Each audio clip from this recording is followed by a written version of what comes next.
Gising ka na.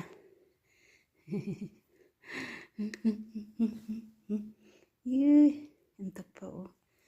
Tingnan niyo naman oh. Sarap ng higa.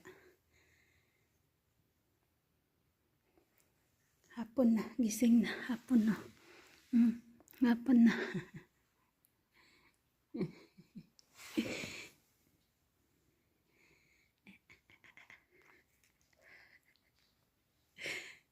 Sis. Naglalambing at sis.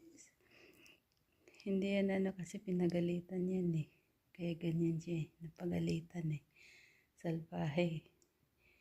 Hindi na lumalabas sa kwarto. Ilang araw na. Tingnan niyo naman kunwari po. Sis.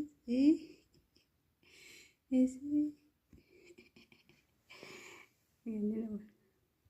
Tingnan niyo naman sa katawan pa lang oh. Katawan pa lang eh.